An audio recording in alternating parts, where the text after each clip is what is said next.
Hello and welcome to another episode of the Our Foundations podcast. My name is Joshua, I am your host, and today's episode will be focused on alternatives. So we are in the middle of Season 4, for those who are not up to date. Season 4 is looking at all of the past content that has been covered on this show, but from a perspective of stepping back, looking at it from a more broad and macro view, and seeing how all the different things connect, and how various aspects of the systems of our society, the evolution of society, corruption, conspiracy, all these things, how these various aspects connect together and influence each other and lead towards what we have today. So the last episode that I did was basically about the situation we're in today, politically, economically, culturally, our education system and what that has resulted in.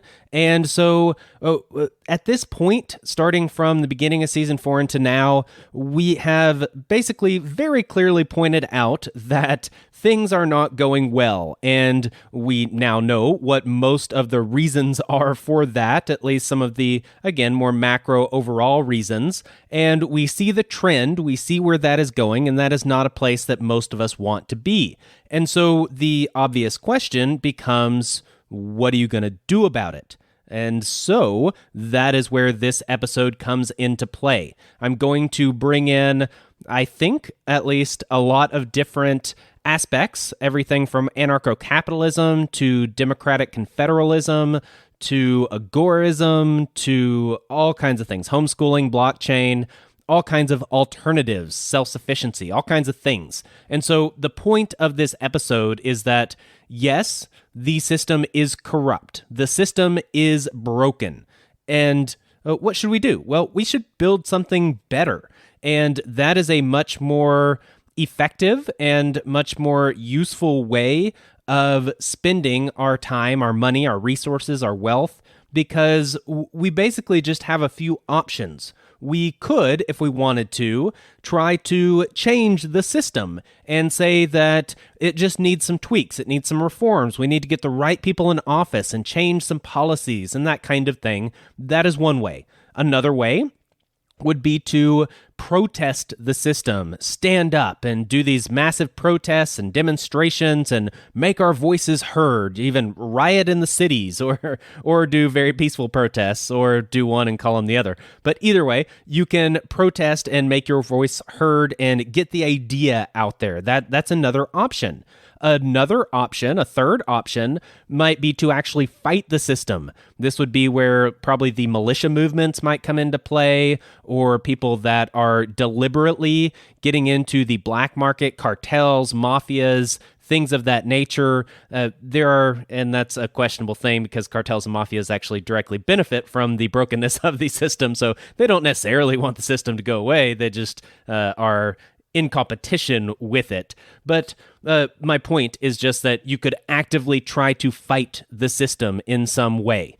And I would argue that while you could potentially get some good results out of each one of those options, you could see some sort of benefit that if you did them well, if they were successful in some way, then society might be better off than it was beforehand. That is possible. I'm not saying that it will happen. I'm not saying that it wouldn't happen. I'm saying that that is possible. However, the final option that I would propose would be that instead of trying to reform the system or trying to protest the system or trying to fight the system, if instead of doing any of those things, whether it be from the left or the right or however you are approaching that situation, instead of doing that, what if we just go outside of the system?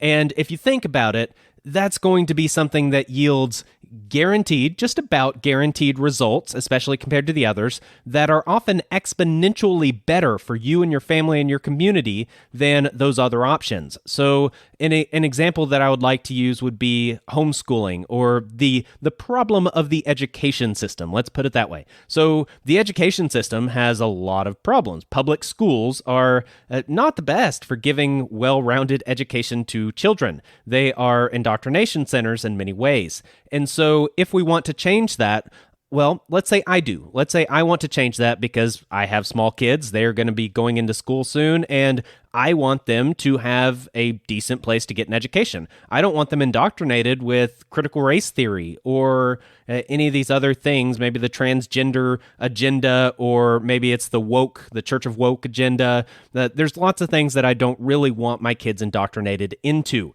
And so what I could do is I could spend my efforts joining the school board, and maybe also get on the board of some organization locally that's oriented around education and education policy. And in doing so, maybe I could pass some sort of legislation or a bill or change in the way the system runs at my local county level, where we are not going to teach critical race theory, or we are not going to push homosexuality and transgenderism, or whatever it is that, say, I want to make sure my kids not directly exposed to all the time and indoctrinated into. I could potentially do that. And let's say I did. Let's say I was completely successful, and all of a sudden, my kid is not going to be taught these things that I don't want them to be taught. Well, if you look at the difference in my child's education from that point on, it's going to be better. I think that's pretty clear. And at least according to my goals of not having them indoctrinated into these things, I will yield better results. Now, the other option for me is if instead of spending my time, my effort, my resources, my wealth into joining the school board and changing these policies, reforming the system, which arguably did do good, or that option could do good, that is a potentiality that could exist. What if instead of doing that, I just pulled my kids outside of school? Whether it be sending them to a private school that does things the way that I think they should be done, or going all the way and homeschooling my kids, or getting them involved in a homeschooling co-op, or some sort of blend between the two. Well, what if I pulled them out of the system, and that's what I focused on? Well, if you look at the end result of the education of my children, so long as I made a good choice, let's say that both of these options, we have two potential timelines here, and in both of them, I made good choices and I was very successful in both ways. Well, if I'm very successful getting a few policies changed at the school board level and at the county level, that's a relatively small, I would argue, benefit to my kids' overall education, but a good one. It still is a benefit. Whereas if I make good choices and am successful pulling them out of the system, then they're getting an infinitely better education and experience as children because of how I decided to approach that situation, because I decided to operate outside of the system instead of dealing with the system or fighting the system. And so that is what I would try to promote, and that is my personal stance here. So food's another good example. If you realize that there are literal poisons in a lot of the food that you would buy at the grocery store, and you don't think that's good, and you don't think that's good for your family and your children, well, what are you going to do about it? Let's say that you could run for office, some sort of local office, maybe even like the Senate level or governor or something that sounds very important. And in doing so, you ran on a platform of health. And let's focus specifically on this food aspect.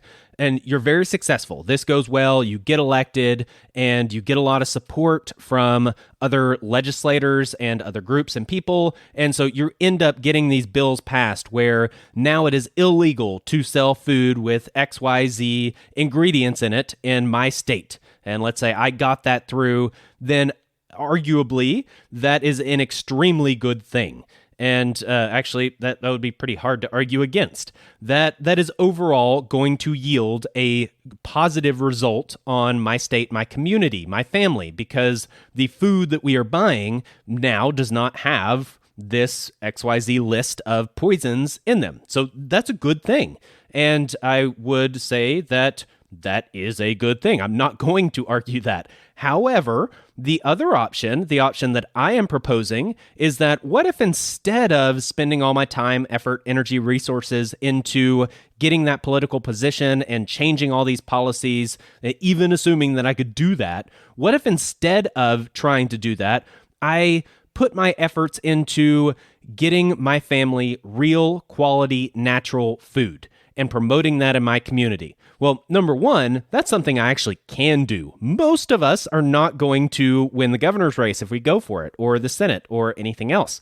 So, but even if we could, even if we did, even if that was successful, compare that to what if instead I put my energy and my resources and my research into getting my family hooked up with a local raw milk dairy, buying fresh vegetables from the farmer's market from local people, growing a lot of our own food, maybe having some pigs and chickens in the backyard, and eating meat that has not been consuming GMO wheat and things with pesticides all over it, and fruit and vegetables from my garden that actually got picked when they were ripe, instead of even the best organic stuff you can buy at Whole Foods. It still was picked weeks early. And so that fruit did not get all the nutrients from the plants that it should. It gets a rush of nutrients, especially at the end right before it ripens up. You're not getting that. So that food, even if it's organic, even if it's overall, quote, good, it is not nearly as good as something that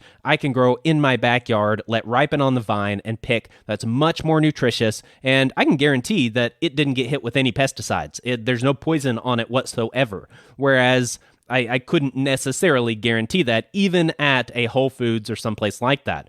And so let's look at the net result. Well, if I'm doing this for my family, the net result is that they are eating extremely healthy and nutritious food, and that is a guarantee. We are also more self-reliant, self-sufficient, and I would argue those results are exponentially better than what I would have done just getting some of the poison taken out of the food at the grocery store. Now, you could argue on both of these accounts, the education example and the food example, that I would have been doing more good for the overall community had I gone the system route rather than seek the alternatives. However, what my argument would be that the majority of people are not very interested. They don't want to spend the time and effort, whether they will admit that or not. By their actions, they show that they don't want to spend the time and effort to learn what is true education, what is truly healthy, natural food. They don't care enough to spend the time and effort to do so. And in addition to that, even if they did, even if you told them, even if they learned, it's not worth it to them to make the sacrifices they would have to make, spend more money on that food, make 3 trips throughout the week, 4 trips throughout the week to pick up food from different sources rather than one Walmart trip.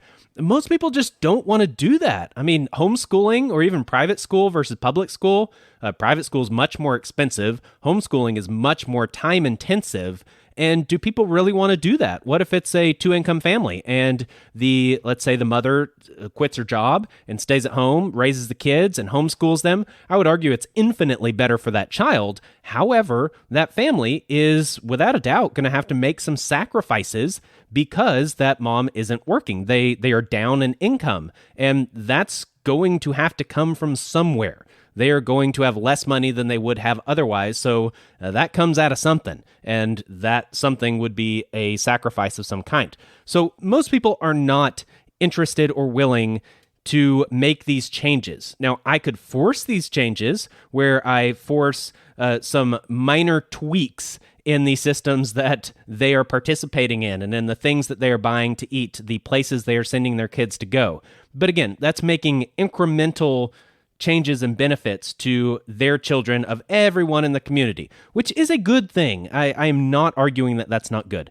However, if I am pulling my kids out of school, homeschooling our kids, and then promoting that, maybe even starting a homeschooling co-op, talking to friends and family about homeschooling and the things they're doing, they see the difference in my children, and I can actually get multiple people on board with homeschooling that otherwise might not have been.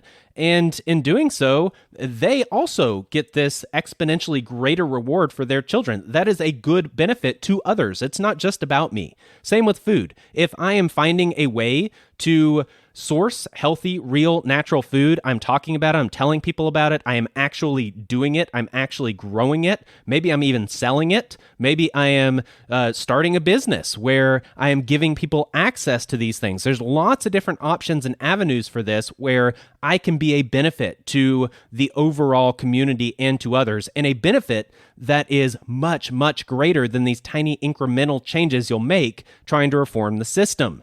Now, even if you are successful making little tweaks to reform the system is headed in a certain direction. And at this point in season 4, you should be well aware of what that direction is. It is ultimate statism. It is technocracy. It is a direction that is not good for the common man.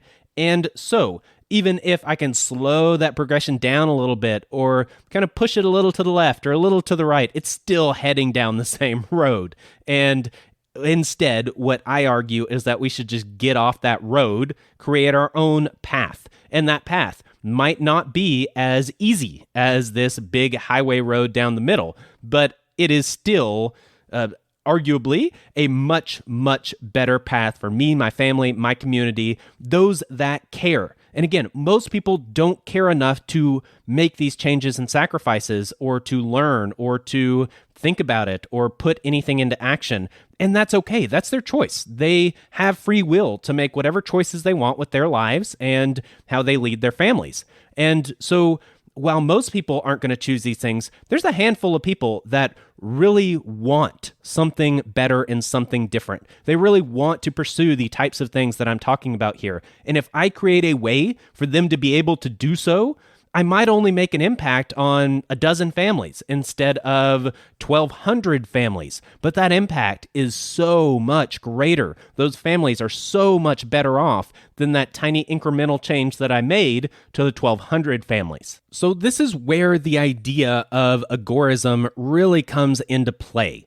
Agorism is a philosophy that was developed by Samuel Edward Konkin III back in, I believe it was the 70s, if I remember right, and you would usually see his name written out as just SEK3, and I would just refer to him as Konkin. But Konkin developed this idea of agorism, and the symbol for it is an A with a 3. It's A cubed. So what this stands for is agora, anarchy, and action, 3 A's. And this is what the philosophy is all about. The agora in the old Greek cities was the central meeting place, the central marketplace. People would come there to buy things, to sell things. They would come there to learn and to teach. The philosophers would meet there, and that's where they had their schools. People would come to catch up on the latest gossip or see their neighbors, their friends, their family. All of these types of things would happen at the agora, this center of town, this meeting place, this gathering place. And it was all voluntary. It wasn't like they had all these different rules they had to meet and it was open at a certain time. It wasn't anything like that. It was just this meeting place, this gathering place in the middle of town where people voluntarily exchanged goods, ideas, met together as a community, grew together as a community. And that's the idea of agorism, where it is totally based on voluntary interaction. It is totally against any use of force and coercion. Since the government is force and coercion, the government has a monopoly on these things, roughly a monopoly, then agorism is separate from the government. It is separate from these governmental systems and these things that are highly regulated. So the idea is that the agorism operates in this gray market area or even black market area. However, although the government is said to have a monopoly on the use of legitimate force, legitimate is a key word there are other organizations and other groups and other people that will use force and coercion to get their way. You can think mafia and cartels, for example, criminals of different kinds. Now, if those groups and those people are using, let's say they operate in what Konkin called the red market, any market where force and coercion are used and voluntarism is not respected, respected, well, then that is outside of the Agorist philosophy, period. So they're not going with the state, but they're also not going with any other use of force or coercion. And so instead, what this is all about is, again, voluntary interaction. This is things like if I were to have a dairy cow in my backyard, it is, at least in my state, perfectly legal for me to milk that cow and drink that milk. Raw milk is a legal thing for me to have, for me to drink. Same with anybody else. However, I am not legally allowed to sell that raw milk. That is illegal in my current jurisdiction. Now, there are multiple ways of dealing with this. Again, I can try to fight the system. I can try to reform the system, change that law. I can find legal loopholes, and people do. Herd share agreements are a very common way of getting around this.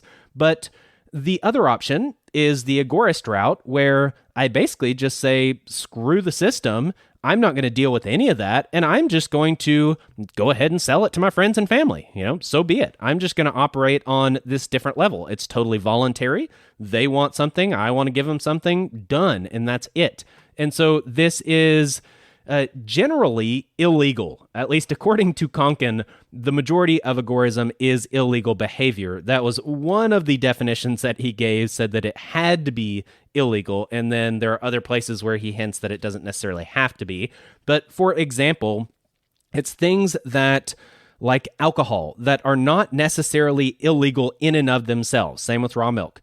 Same with processed meat that maybe I processed on my own farm. It's not illegal in and of itself to have these things or to consume these things, but it is illegal to sell these things, or it is illegal to sell them without paying the state for a license to do so, or a certification, or getting the FDA to come in and inspect a facility, or whatever all the hoops and bureaucracies that I would have to jump through would be in order to do this on a legal basis. Agorism is operating outside of that system.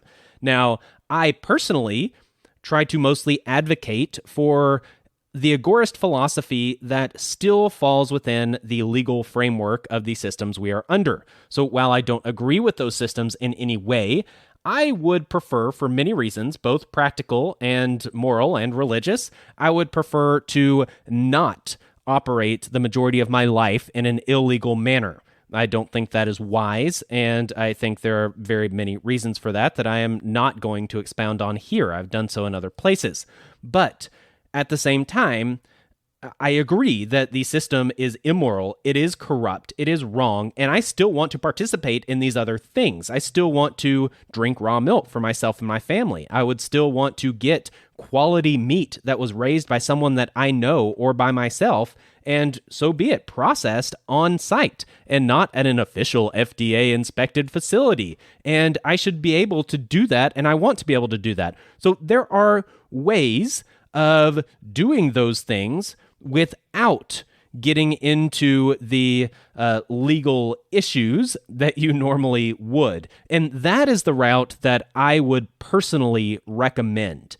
So one example would be self-sufficiency, where if I am growing my own food, then I am necessarily not buying that food in the grocery store.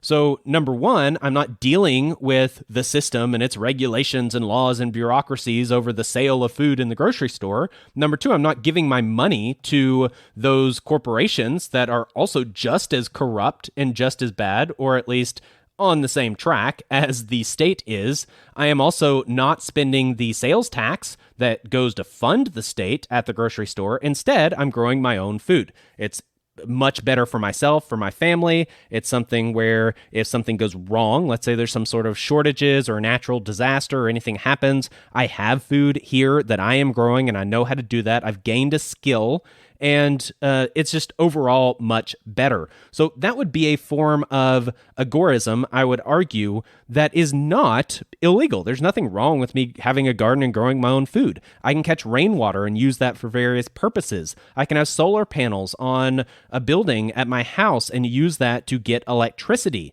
There are so many things that I can do. I can make my own products. I can make my own soap. I can make my own seasonings. I can make all kinds of things. I can build my own things. I can saw my own lumber and use that to build a chicken coop or a treehouse or whatever else.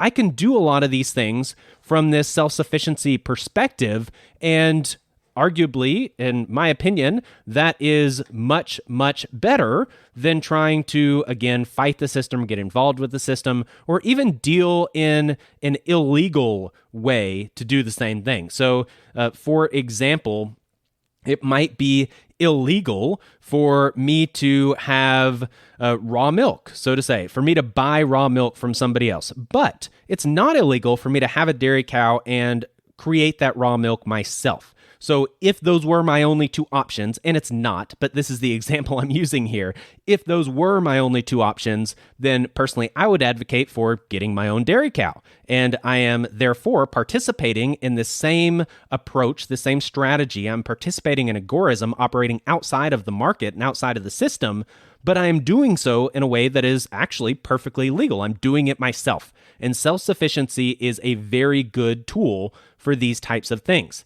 Now, this can then get expanded to so many different areas. I use the example of education. That's a really big one. So homeschooling is an approach that is actually much more common now than when I originally talked about it back in season 1 since COVID hit. People saw how horrible the schools were, and some people were just practically forced to homeschool, and then they realized that, hey, this actually isn't that bad. Now, some people got a bad taste in their mouth because their version of homeschooling was that the teacher would send home different assignments and worksheets and things like this, and the parent had to force their kid to sit down and do them, and this is not homeschooling. Or people were first forced to actually homeschool, but had no preparation. They didn't know what they're doing. They had no curriculums, they had no plans, they had no connections, they weren't involved in a local co-op or anything like this.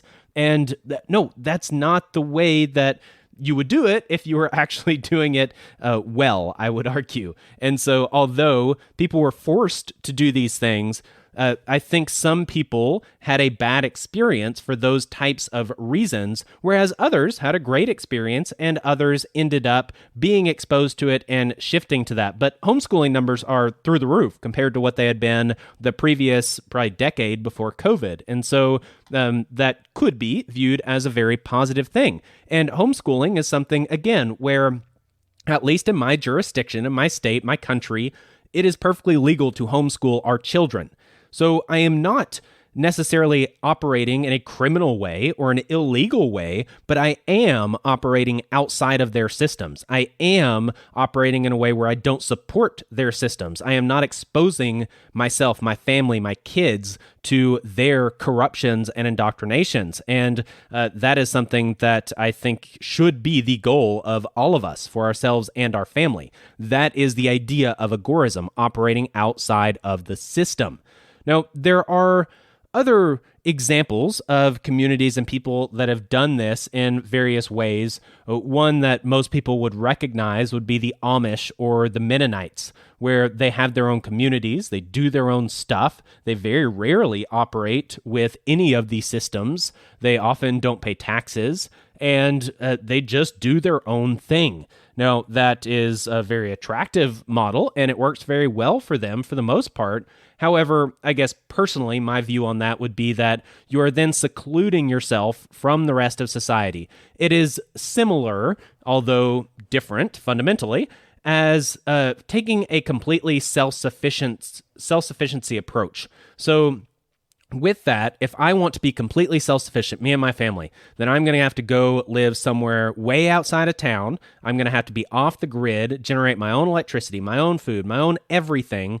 And in doing so, yes, I would be much more self-sufficient and self-reliant. I would be much more outside of the system than I was before. However, that only helps me and my family, and it only helps me and my family in some very specific ways. It might actually be harmful to myself and my family in many ways as well, where we would be very isolated. We would be missing out on lots of things. Maybe there are aspects of medical care that we would miss out on that could be detrimental to an individual in my family. There are many, many negatives to that approach, and I would argue the same to even a communal approach to operating this method of agorism. And the Amish would be a good example of this, where at least my personal opinion would be that it is much better to still be around other people, even other people that do not believe and think the way that you believe and think, even people that have made their free will decisions to operate with the systems or to fight the systems or to reform the systems or to just completely support the systems.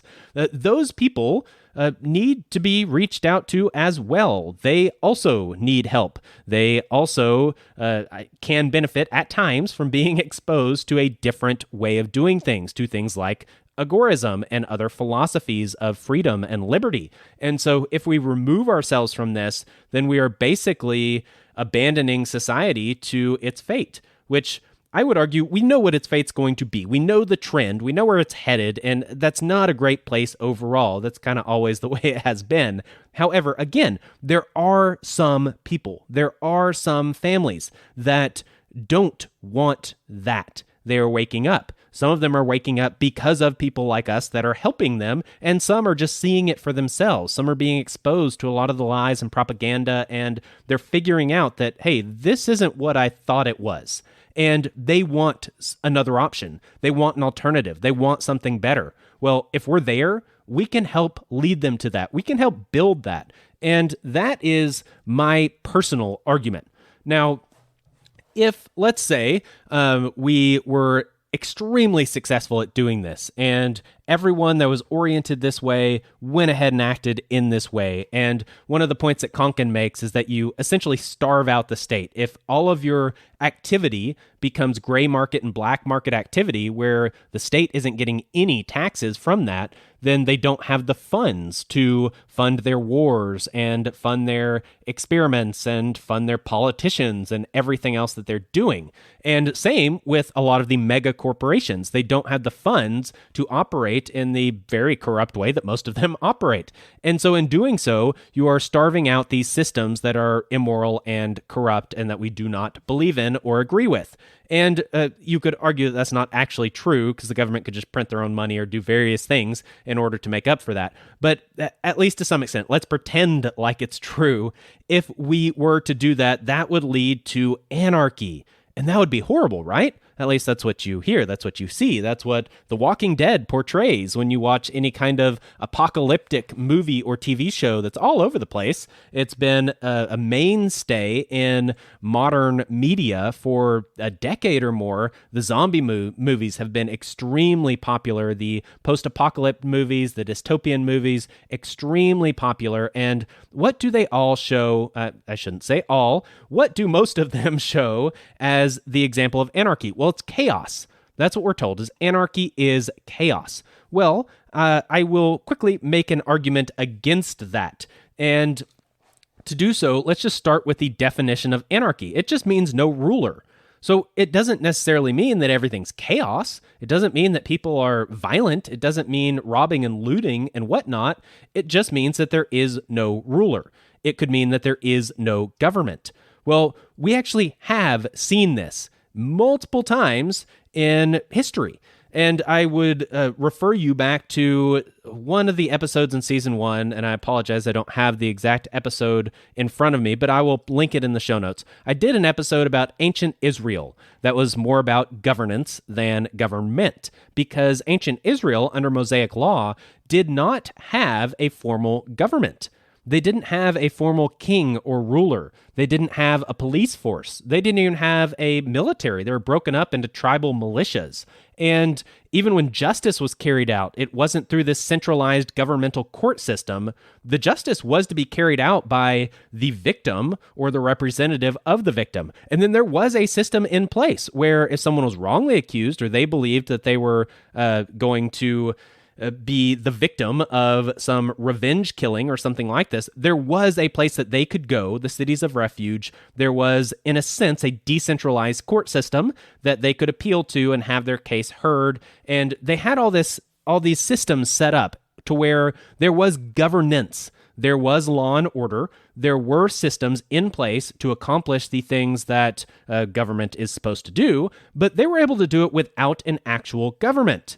And you could argue the pro and con of this, because if you look at the biblical account, Israel before this had the time of the judges. And this was a time when there was no ruler. This was a time of anarchy where people, quote, did what was right in their own eyes. And guess what? That didn't go very well. They had a lot of turmoil, a lot of strife. There was fighting. There was corruption. There was violence. There was lots of very bad things that occurred in that time period.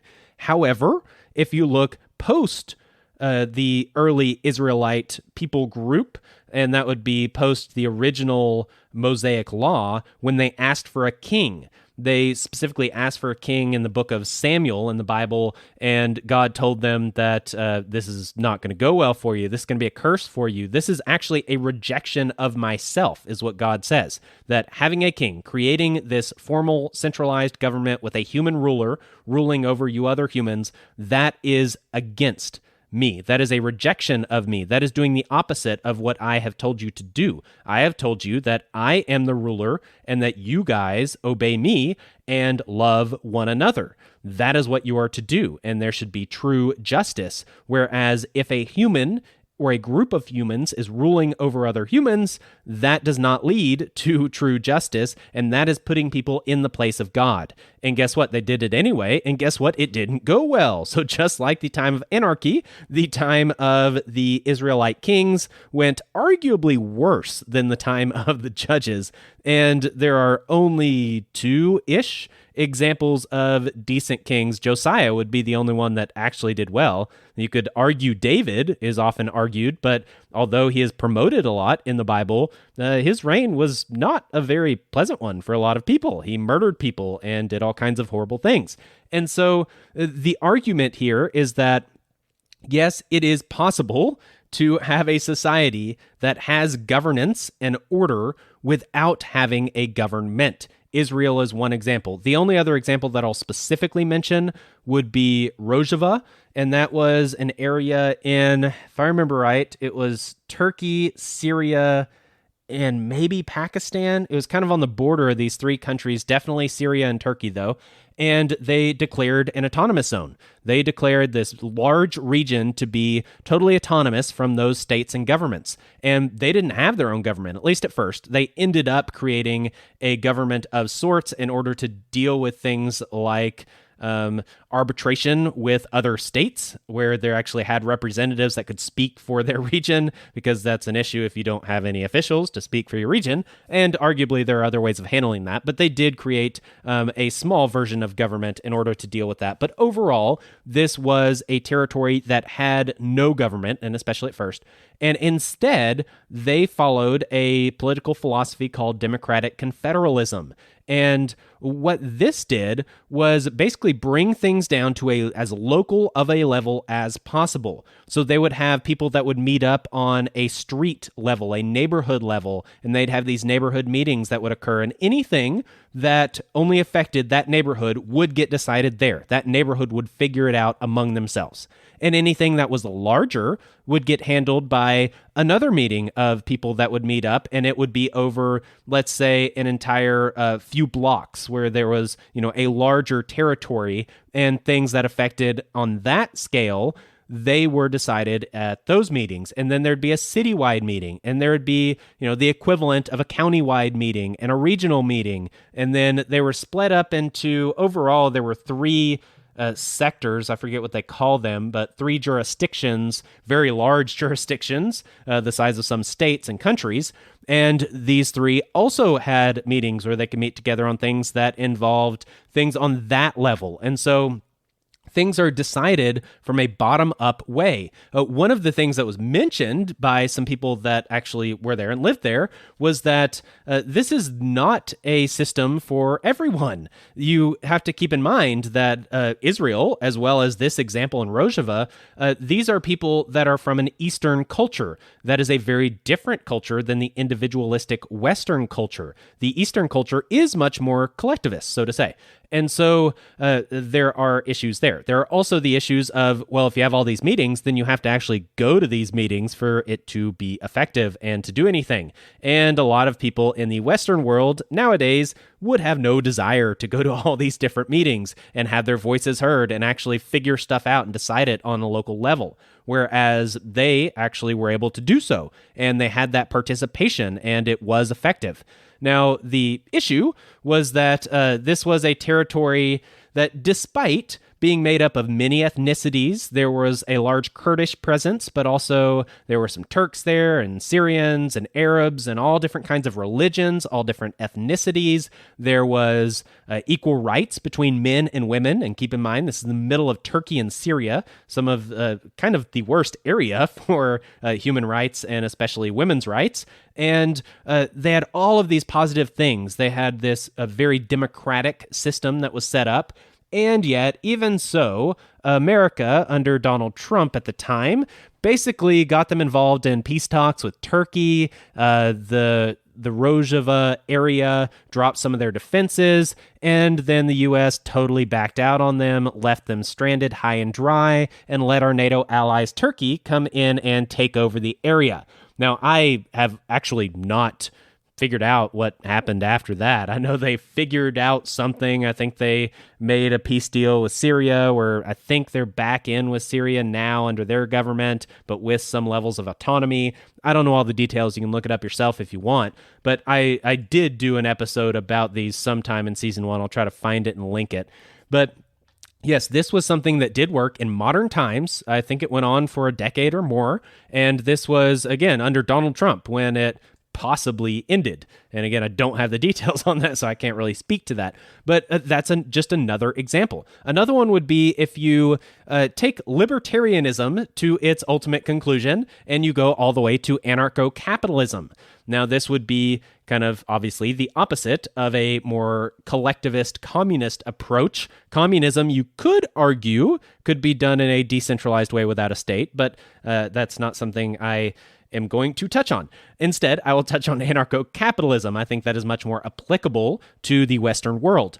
And what anarcho-capitalism would say would be that instead of a state, everything should be based on free markets, where you do have things that need to be done in a society. Governance and order are important things. The police do form a function. They perform a function that is necessary for a society. However, I think most of us would agree that there are a lot of corruptions involved in the current policing system, as well as the governmental system, as well as the banking system, and every other system. Well, if all of these were broken up, where they weren't under one monopoly of the state, they were broken up into individual sectors, and then each sector had multiple companies, corporations of sorts, that were performing these services, then everything would be based on voluntary free market adoption, and market forces would arguably incentivize the better providers to be successful, and the providers that were not as good to not be as successful. So, for example, you would have some private policing firms in your area that might service, heck, one might only service your neighborhood, whereas one might service your city, one might service your state, if there is such a thing, or that regional area, and you can pick. So there might be one that just does patrols and will come if you call them. There might be one that actually offers protection, where they install cameras and they're watching you to some degree. You have someone assigned to you. There might be some that are only kind of more catastrophic, where if something horrible happens and a crime is committed against you, then they will investigate it for you. And there'd be various ways that you could pay. Maybe you could pay cash. Maybe you could do a subscription service, kind of more like taxes, where you pay a certain amount each month, or whatever. I don't know what they would be. Maybe a neighborhood association would pay for one for their neighborhood, and then if you're a part of that neighborhood, you pay your fees to your neighborhood, and that goes to paying whatever defense agency is that handles your neighborhood. There's so many different ways this could play out. But no matter how it plays out, these defense agencies, for this example, are incentivized to actually provide you with services that are effective and efficient and cost effective. Because if they don't, they're going to lose your service and you're going to go to one of their competitors. Whereas if they do, if they can truly show that they are preventing crimes, they are able to get justice after crimes have been committed, they are not charging an arm and a leg, so they're competitive cost-wise, then they will get more customers. And again, this is a market-based society, capitalist in the positive way. Capitalism is not always positive. And so they would be able to be more successful by meeting the demand in their market in a positive way. And so imagine this for everything, for banking, for policing, for governance, for schooling, for all of these different forms of governance of the society. And that is something that is possible. Now, currently, that is a philosophy that is not one that I know of that I can point to a specific example and say, oh, it was done here and it worked really well. But theoretically, there would still be issues, and that is very clear for many reasons. However, those issues would likely be a lot less than the issues we have today under the monopoly of the state. And so that is another alternative philosophy that could potentially work. And there are lots of these. So if you ever run into this issue of, well, what would happen if we didn't have the state? Or what if everybody was an agorist and operated outside the state? Well, then the state might disappear. Then what would happen? We'd have chaos. We'd have anarchy. Well, anarchy is not always chaos. And here are some philosophies and specific examples of how that could happen without society totally collapsing. We could even have a better society if it were a stateless society, and that is possible. However, what I personally stick to is the world we currently live in today. That is a world with states, with governments, and with these corrupt and horrible systems and immoral systems that we live under. And so what I focus on is, what do we do in this system that we are in this world that we are in? How do we operate in a way that is actually moral, that is actually effective, that does actually promote the things we want to promote? Well, I don't want to promote bombing innocent civilians on the other side of the world. However, if I pay my taxes, that's exactly what I am doing. I am supporting that in some way. Now, it's a roundabout way. I would argue it's not directly immoral for me to pay taxes for that reason specifically. However, it is something that I don't want to do. So I don't want to give money to the state because I don't believe in the state. I think it's immoral and corrupt, and I don't want to fund it. And the same is true for Walmart. The same is true for many other corporations. I don't support them. I think that they do horrible and evil things and corrupt things, and I think that has been proven time and time again in many different examples that, again, are not worth getting into in this episode, but I don't want to support them. However, if I'm not going to support them, I have to have something else to do. And that is the takeaway for this episode as a whole, is that there are alternatives to all of these things, whether it be on the macro level of the entire society or the micro level of what are you going to feed yourself and your family. And what I encourage people to do is find those alternatives. Find what is healthy, find what is good, find what is educational, find what is best for you, your family, your community, and actually do it, pursue it. Put your money there, put some time and effort and resources into it, and that is going to give you an exponentially better return than if you are to get caught up in this rabbit hole of fighting the system or trying to reform the system or opposing the system or whatever you're doing with the system. Don't fall into that trap. Don't even fall into the trap of just going down all the conspiracy rabbit holes and, oh, well, this corruption exists and this person's corrupt and this company's doing XYZ. Yes, and that's super interesting and it can be good to know. Learn those things. That's not bad, but put it into action. It's just like learning about health. You can learn all there is to know about nutrition and health, but if you don't actually put it into action, then it's not really going to do you any good. Now, I'd like to kind of wrap up this episode today with an example of something that I am actually doing myself with some others related to agorism and creating alternatives to the system and actually building out these alternative systems. And so what is being done is we are currently in the process of setting up a business.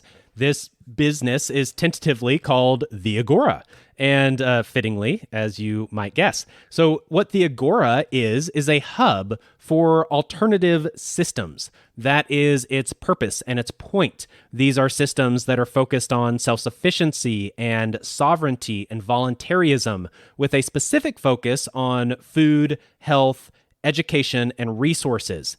Now, the bulk of what we'll start off as, what the core will be focused on food. So this has a physical location. There will be a building, a storefront. There will be about 2 acres of property, that at least an acre of that will be market gardens and food forests and a small orchard, a small berry patch, a big greenhouse. It'll have lots of stuff, producing lots of food.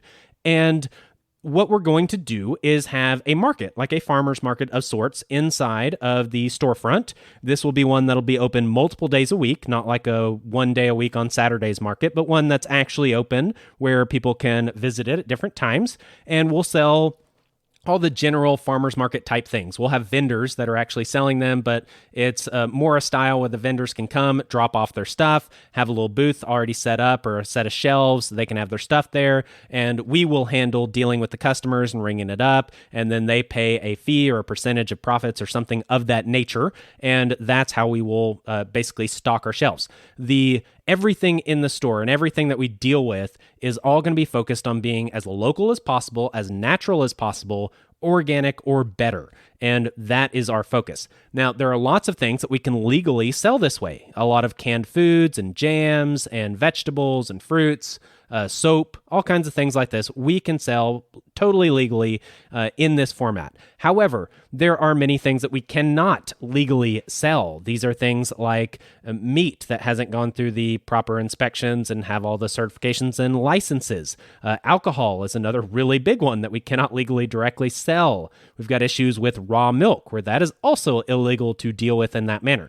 And so because there are so many different things, so many different licenses and registrations, certifications, all this stuff, and we don't really want to deal with any of that, we are going to structure our business as a private membership association. This is a PMA. The idea here is that we are bringing all interaction into the private sphere, which is not the sphere of public regulation. Now, it doesn't mean we can do whatever we want. According to the Constitution and multiple Supreme Court cases, we cannot do something that I think is considered a substantial evil, I believe is the term that they used, which has been defined in multiple cases. So we have case law to back up that basically means death or potential death or torture or things of that nature. And as long as those things aren't happening, those substantial evils aren't happening, then the government cannot interfere with a private contract between 2 private individuals. And this, like I said, goes back to case law, Supreme Court, cases that have been heard, as well as the Constitution itself. A very solid foundation here. And so the issue is that anyone that does business with us has to be a member. And that's what keeps this a private organization, because it's only members. We don't deal with the public. You can think of it in this way. What if I had you over to my house for dinner?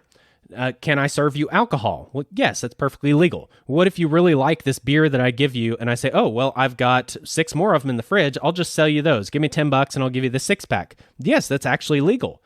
What if I sell you food? What if I sell you pork?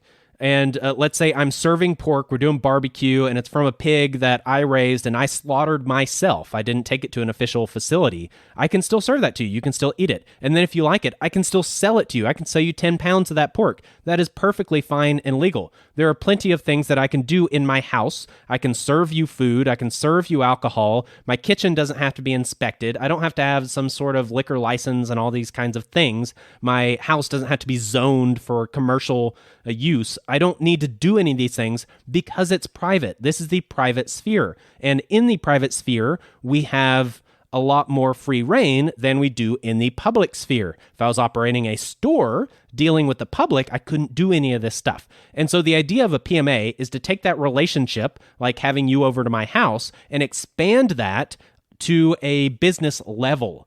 And so that is what we are doing with our business, the Agora. So it will be a PMA, and that gives us protections for anything and everything that we do under it. Now, because I am not going to rely on the Constitution or the Supreme Court or the government officials to follow their own laws, even though this does offer us all the protections we need, technically and legally, I'm not going to count on that because they don't always follow their own laws, and they might harass us anyway, even if we win in court eventually. And so we're going to layer multiple protections onto this. So for example, in addition to this market, we're also going to have a food buying club or a food co-op of sorts. And the way this is going to work is that people that want to deal with an expanded market and more options, such as meat, raw milk and raw milk products, kombucha, things of this nature, then they are going to have to be a part of this buying club. And in order to do so, basically all you need to do is sign up for it and you pay in advance. It's a very big deal here. So let's say that you expect to spend $200 worth of grocery money at our store at the Agora next week. So you send $200 to us, you pay us $200, we put it in basically an escrow account of sorts, and then what we will do is we will spend the next few days going around and getting all the things we need to get for our buying club. And we are going to spend the money that we were given by our buying club to get these things. And then we're going to bring them back. We're going to package them up. We're going to do whatever we need to do. And then we're going to distribute them to our members. And they're going to receive their things. And in exchange for all these services, we're going to charge a fee, and that's how we make money. So if you pay close attention, kind of from a more legal perspective of how this is operating, we are actually not selling anything to our buying club members. Instead, we are operating as a third party, and we are operating the financial and administrative services, and that is the main thing that we are doing. So the food buying club, they are the ones that are buying food. They are the ones that have the money. They're pooling their money together, and they are buying food with it, and that food is getting distributed to them. Now, we as the Agora are providing a service for them where we are collecting their funds, we're bringing them together in an account, we're buying the foods from different places in bulk, we're picking them up for them, we're repackaging them if needed, and we're distributing them out. In exchange for all these services, we charge a fee, but we are not selling the products. It's kind of like Grubhub or a food delivery service where if I order, let's say, McDonald's from some online app and some company, some food service company is going to go out, get that McDonald's for me and drop it off at my house. Well, I am going to give my money to, let's say, Grubhub for this example. Grubhub is going to take my money to McDonald's, buy my food for me, and then bring it back to me and give me my food. And they are going to charge a fee for that service that they provide. Now, did Grubhub buy the food from McDonald's, mark it up, and sell it to me? No, that's not what's happening. They are providing a service, and that is how they are operating. So if you think about it like this, then if we are providing raw milk and raw milk products and meat that's been custom slaughtered and things of this nature that you are not allowed to sell to the public. Well, number one, we're not selling to the public, so that already has us covered. But number two, we're not selling at all. We are just providing a service, and these people, these individuals are grouping together, and as a group, they are getting the things that they need, and we're just helping them do so. So that's how we'll be structured. So again, the core of our business starting off will be a market and a food co-op with a lot of things that we're growing in the back. The goal for what we're growing on property is not to sell raw produce, raw fruit, raw vegetables. Those are fairly low profit margins, and not only do we want to do this for moral reasons and philosophical reasons, we also want to make money. We want to be sustainable. We want to actually be able to have this as an operating business model that other people can hopefully copy and model and get going themselves. And so what we're going to do is try to focus on things that are unique and higher profit margins, but also that we can use to make value-add products with, because that's where the profit margins are. So for example, if we have bees, and let's say we have elderberry bushes, we can make elderberry syrup basically from things we just grow on the property. The same could be true of if we're making kombucha and we're flavoring it. Well, we can grow the berries to flavor the kombucha, and we can do that pretty easily. We might even be able to grow the tea that we brew the kombucha in. And so the point is that we are growing things to support these value-add products to actually make the profits. In addition to this, we have a great setup where we can host classes and do workshops. We can do tours of our whole setup and explain it to people, and people can pay to take a tour and take them all around, do like an hour tour or whatever.